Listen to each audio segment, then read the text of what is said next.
Well, here we are very much with the team that made Three Roads. We have the three lead actresses, Sarah, Vanessa, and Amanda, and director Kip. And I want to give you a little applause. I really enjoy your film. I was honored to get to see it. Sarah and I go back far enough that we couldn't schedule it in Sherman Oaks Film Festival last November, and then it was just a joy to be able to include it as an official selection here.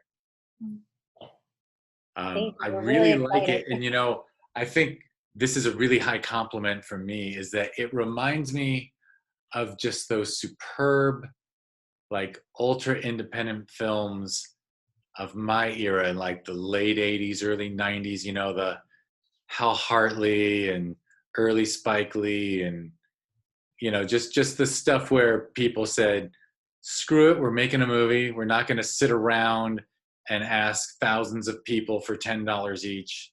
Like we're just going to make this film, make a good personal film with a good cast, people acting out a period in their lives. And I think it's great. I really enjoy the heck out of your film. Thank you so much. Yeah, thank you. So that's high praise. I feel like, at least for me, I wanted to lean into that, that aesthetic that I don't think, with the digital revolution is nearly as prominent as it used to be. Yeah, it feels that way, right? Everyone's trying to do wild effects instead of just tell a story. Right, yeah. Well, as far as telling a story, someone go ahead and volunteer to tell us how this film got started and who first came up with the idea, or are you collaborators over several projects? No, this was our first time collaborating together. So the impetus was, one day I was listening to a coach that I really admire, and she said, if there were no obstacles, what would you do? And I just knew in that moment, I was like, well, I would produce and star in an indie film. And somehow the light bulb went off, and I was like, well, what am I waiting for? And I said, okay, today, right now in this moment, I'm going to come up with something that I can shoot in my parents' house. Who do I want to work with? I thought of Amanda and Vanessa. They had never met each other before. But I just knew in my gut, Amanda and Vanessa, somehow this is all going to mesh. And I just typed up like a really, really rough idea of like, the story could be kind of like this, and your characters could be kind of like this, and my characters could be kind of like this. You guys want to write this with me? And they both jumped in, and there was just, I think throughout the whole film, there was a lot of trusting our guts at each step. Like, I didn't know how we were going to make a feature from that first email I sent. I just knew somehow we were just going to put one foot in front of the other and make it happen. And, one of the most magical things to me is that Amanda and Vanessa hadn't met, but I think one of the strongest things in our film is the chemistry among the three of us. So I feel like, I don't know, the universe just let me know, like, Amanda and Vanessa are the people, let's go. Mm-hmm. Yeah, it definitely did convince me that the three of you had been friends since junior high, or middle school, they call it now. So you fooled me. I believe if you had told me you'd all been friends from the beginning, I would have believed you. Yeah, we really clicked on a very, we really just clicked right away, and we started writing every single week together, and it was a very organic process of developing these characters from an authentic place within ourselves. So I think that really helped to come across on camera. Yeah, and I think the process of writing together helped us develop our relationships. Mm-hmm. And then similarly, following that organic flow, when it was time to find a director, we honestly, we put an ad on, I don't know, on the internet, like looking for our person. We were like, we'll just know, we'll interview these people and we'll just know when we found the person. And Kip felt right. Do you want to tell like that part of the story, Kip, when you came on board? Yeah, sure. I mean, I guess it was just kind of like that. It was like a cattle call for directors, and they were open to meeting anyone. Well, we were open to anybody sending us their work. We were very selective about who we actually met with based on. Yeah, and so I mean, I reached out and I sent them a link to my short film Atheist Anonymous that I had made a few years earlier. and they reached back out to me, which was like a huge surprise. I'm pretty used to just not getting anything back from these kind of things. It really felt like winning the director lotto in a lot of ways. I think I don't know of any other directors who landed their first directing gig, especially for a feature, where it's like they don't have to worry about where the money's coming from or anything. From like I think it was entertainmentcareers.net or something like that, and it was really great. And so yeah, it's like I met with them at a coffee shop, and we just kind of hashed it out, and I sort of told them, like, I'd read their outline at that point, and I told them sort of my take on it, which I think initially was like much darker, right, Sarah? Like I was saying, like, I think we could make it even more like adult or something like that. And then I think we were talking about it. You guys reached out and you said, yeah, we want to do like a follow-up meet. Like, I think maybe it was a phone call, and then there was a second meeting. And I think right before that second meeting, and correct me if I'm getting things mixed up, I had come around to where I was like, actually, it's like, I think it's a much more simple story. I think we should keep it a little more true to like where it was in the outline, where it's a little more optimistic about stuff. Did you guys like workshop it a lot since you were writing together, or was it just sending pages back and forth? We started with an outline, the three of us. We started with a bare bones outline, and we're all Meisner trained, which is how, though Amanda and I had never met, we had both trained separately with Sarah. So she was the linchpin. And that was the idea, was that we would set up the parameters, and then we would play inside of that and just see what happened. And then bringing Kip on board is when he took the structure and filled it out when we furnished the entire building. To make an analogy of architecture. I think it's a good analogy. Yeah, and then once Kip had done, I think Kip writing the screenplay and us having done the outline where that established like the heart of the story and the characters was a really good marriage of, like, it was a really great way for all four of our voices to come together, because it's like we shared ours, he responded with the screenplay, and then we, kind of, I wouldn't say we workshopped the screenplay a ton in terms of putting it out there in the world, but we did workshop it amongst each other and have a lot of conversations to get it to the final stages. Would you say that's an accurate story about how we did or didn't workshop the screenplay? Because when it came to shooting, we didn't really go off book. We stayed true to the script, and we met our timelines and our dailies, and we stayed pretty. Yeah, there was a lot of back and forth in the early days of the screenplay that I remember. Yeah.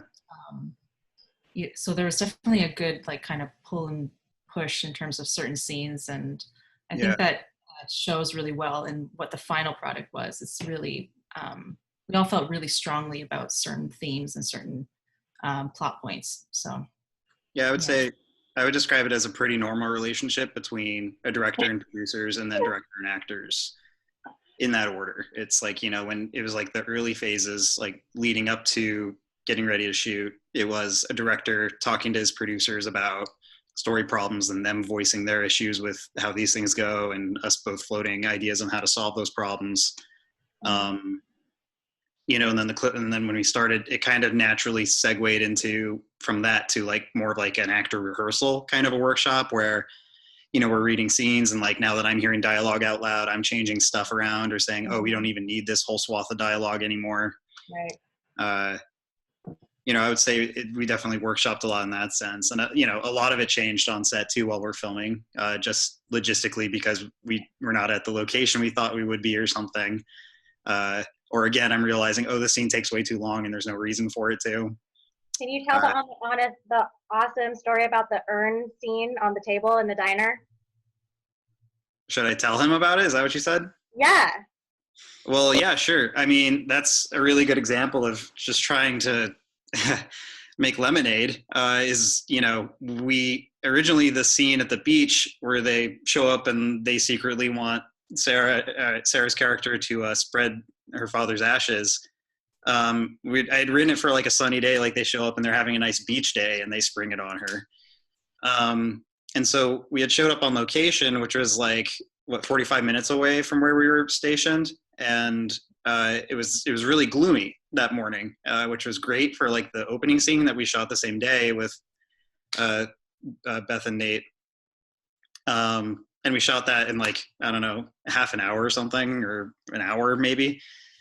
And we were like, okay, well, it's gloomy. We can't shoot anything else that we have scheduled. So like, let's go get like some breakfast or something. So we went to this diner we had passed by that was maybe 5 minutes away. And we got brunch, and we were still hanging out. And it was like an hour and a half later, and it was still cloudy, and like time was ticking. And we already started talking about like, how are we going to like, you know, if it doesn't clear up, what are we going to do? And, you know, I had the idea of like, well, we have this really great diner. Like, what if like they show up and it's cloudy and really miserable? And then, you know, Beth is like, why are we doing this? This is stupid. Like, the beach day's ruined. And then they're like, no, like, let's stick around and make it work, because they want to talk to her about the urn. You know, and then that's when they spring it on her. And then that scene pretty much unfolds the way it was, except instead of it being, you know, sunny, it was gloomy now. And then it cuts to them hanging out in a diner, like warming up, you know, and we have this whole scene where they used to like be sitting around in a circle on the beach saying all this stuff with like the urn in between them, I think. Now they're in a diner. And so, you know, I think we all had like a little moment of freaking out of like, this is like kind of a Hail Mary play, and it's going to, you know, kind of domino effect, ruin everything if we can't make this work. So it had to happen. And I had to like go back and talk to like the owner / line cook, who was back there alone, like making hash for customers and stuff. And I had to tell him like, we just want to shoot this thing. Our camera is like, it's like this big. We have like there's like no one, there's like, it's a tiny crew. You know, and he like slowly came around, and he was finally like, okay, but like, you disturb my customers, you're out of here. He was like, yes, sir. Like, and we shot it. It took like a few hours, but it was, you know, it's one of those things where it's, I always try to think of like, I always try to look out for Jaws moments, is what I think of them as, where, you know, with Spielberg, like shooting Jaws, it was like the shark was never working and stuff. And that's the famous allegory for like, or anecdote for like great filmmaking, is he worked around those limitations, and it, you know, made the story much better. And I think that is an example of like, if it had been a sunny day where you showed up, it would have been like a little more blasé of like a story point. Like, it was really cool that we sort of inadvertently got this, you know, really cool extra location that we weren't planning on in any way. And actually, I watched it again last night to prep for this chat, and one of my favorite things in the world is the way Beth marches away with the urn down the beach, and then all of a sudden pancakes, and I was like dying for pancakes last night because of that scene. Yeah, the diner was such a great surprise location, and it was so nice of them to even like turn off the music, and yeah, our actual waitress come and be part of the scene. And I think that was just part of the magic of everything that happened, and probably the magic of not shooting in LA and shooting in a little town in NorCal, you know. So yeah, I was gonna ask, this was all done in Northern California, yeah? Yeah, this was shot mostly in Sunnyvale. I think the one exception is Jamie's house was in LA. in LA, yeah. That was our first And day. then Amanda was shot in San Fran with her family. Right. It reminded me of, I mean, that reminded me of NorCal. The whole thing had a NorCal vibe. Definitely. It is a different vibe. Like, yeah, because there are so many things we were able to pull off just in the production of this that we couldn't, you can't come close to doing in LA without like a real budget, you know, like even the bookstore location. Like, I think we were location scouting, and we had a scene where they were like eating salad or something like that, like at a restaurant. And I was thinking we just like get some salads and they would sit outside on a patio. I was like, well, what if it's like a bookstore or something? And because we were like in downtown Sunnyvale, and there was a bookstore right there, right? And then we just like, I think Sarah and Amanda just went in and like asked the person there, who happened to be the owner, like, hey, we're shooting this thing, like, is there a day or something that we could come in like before you guys open for business, and like we shoot a thing really quick, and like we won't disturb you? and it was the owner, so she was like, yeah, sure, no problem, or something. Like, Yeah, she was so generous. By the way, if anyone's ever in downtown Sunnyvale, Lee's bookstore, a beautiful independent bookstore, highly recommend. I was gonna say, please pass on a compliment to the actor who played Beth's brother. I think he's great, Todd, yeah. And Amanda's kiss with him, I think, is just really kind of it's kind of a special little moment in the film. It really is that that they go for it and then just drop it. Yeah. I really enjoyed that. So Wow. I thought I would ask you to pass word to him that I thought he did a really nice job of showing up and staying out of these ladies' way. You know, there's no need for him or his character to be male dominant. It was nice to see a film with no male dominance in it. Yeah, I agree. Yeah, he's such a cool guy too. He was so laid back. It was kind of unnerving sometimes. Like you know, at least from my point of view, it was like he was so low maintenance in terms of like his he just gelled with the character and what he needed to do so easily that oftentimes I felt like I wasn't directing him at all, and I felt really guilty about it. So like I would go on like these long, like me and Sarah, Amanda, or Vanessa would be like hashing out character stuff, and you know it'd take like 5 minutes, and then I turned to Nate and be, you know, Todd, and be like, "You're great job. Just keep doing what you're doing." Like it wasn't hard at all. But here, let me ask you some questions from the crowd. You can picture these are the people sitting in those seats in the theater in front of you while you do the Q&A. And this is the obvious one, but it's from one of the jury members. Love this delightful little film. How long was your shoot?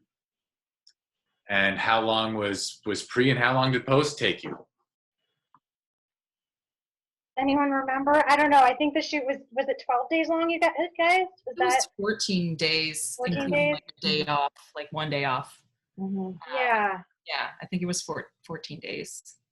Right, so you crammed it all into a compacted, you didn't stretch this out over a few months doing a We weekend. crammed 11 people in a house for 2 weeks and shot 12 to 16 hours a day.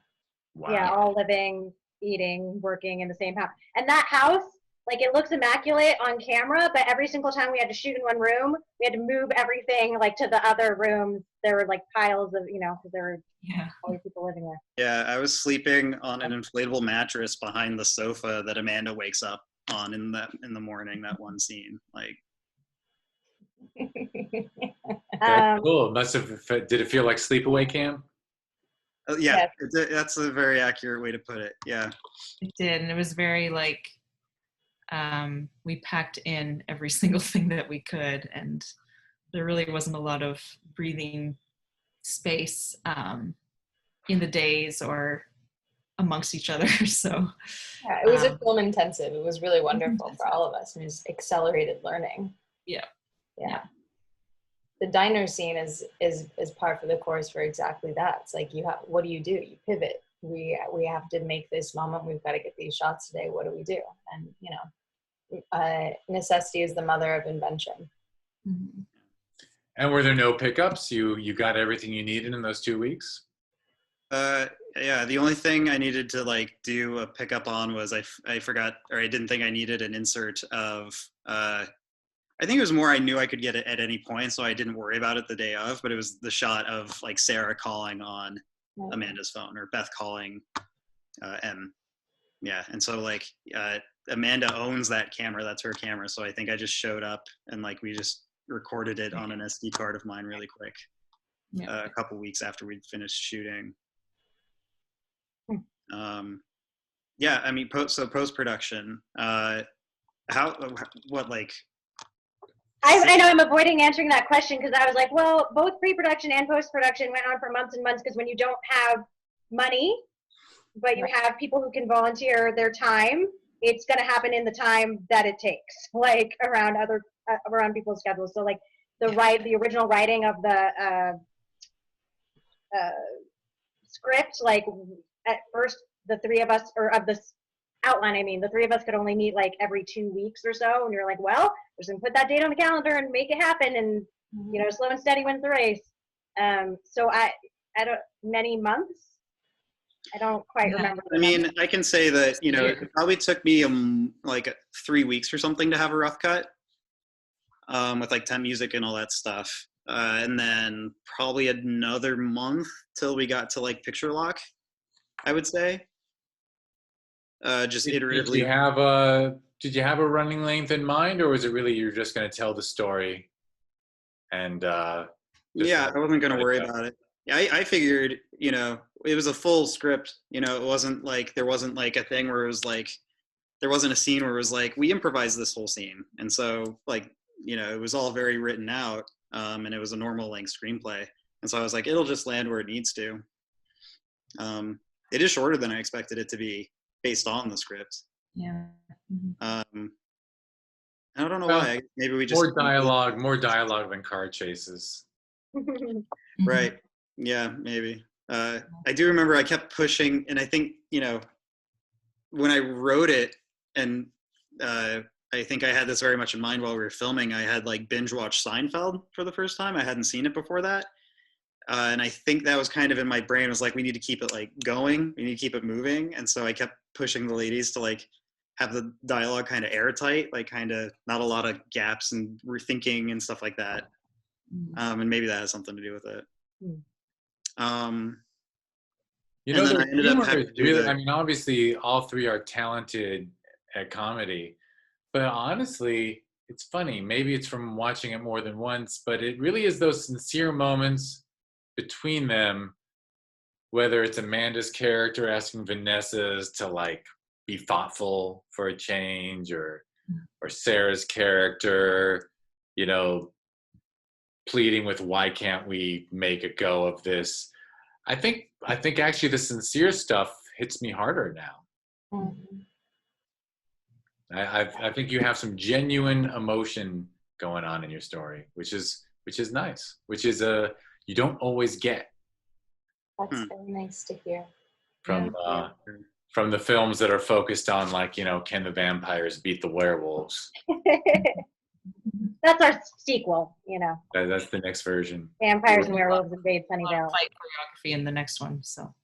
I remember I think it was Vanessa and I talked a bit about this after we had done LA Film Festival, and like I think it was just such a this movie is very earnest. Like I think is kind of maybe what you're speaking to a little bit, which is not like really in vogue right now. Like it seems there's kind of like a postmodern thing happening where it's really cool to be kind of cynical and kind of self-aware, you know, and you even see it in like, you know, the new Star Wars movies where the characters almost in like a separated way reference the fact that they're in a movie, and like, you know, the scene is awkward if it wasn't a sci-fi movie and stuff. And that kind of stuff bugs me. Like I don't like that kind of suspension of disbelief. You know, and we were reflecting on like, I think for all of, at least for me, it was like kind of embarrassing, like having it done. And it was like, I always felt like a little tinge of like, I was showing someone my like sophomore year yearbook photo whenever I sent them a link to the movie or something, because it's not very slick, and it's not cool. It's not like a cool movie, you know. Well, like, again, I think that's what made it resonate for me from the beginning, is that it's a very real, very female story that's true to these women. You know, and there's no effort to be clever or outlandish. I mean, all three of you just really dove into those characters and made them whole. Thank you. Which what else can you do with no budget? That's all I want to do as a storyteller, is be honest, but with like a touch of humor. And it was funny. I don't mean to say it wasn't. Well, I'm sorry, actually, that someone's phone is alerting us that our time is up. Thank you. It's so lovely. Thank you for inviting us to the festival. Yeah. So thrilled to be a part of it. I know, if you know, someday it'll be an in-person deal with the festival. Yep. But thank you for the film, Mhm. and you all did great work, and do some more. Do more. Well, Thank you, Jeff. Thank you for all your hard work. yeah, Right. thank you. Thank you. Bye. Bye-bye. Bye.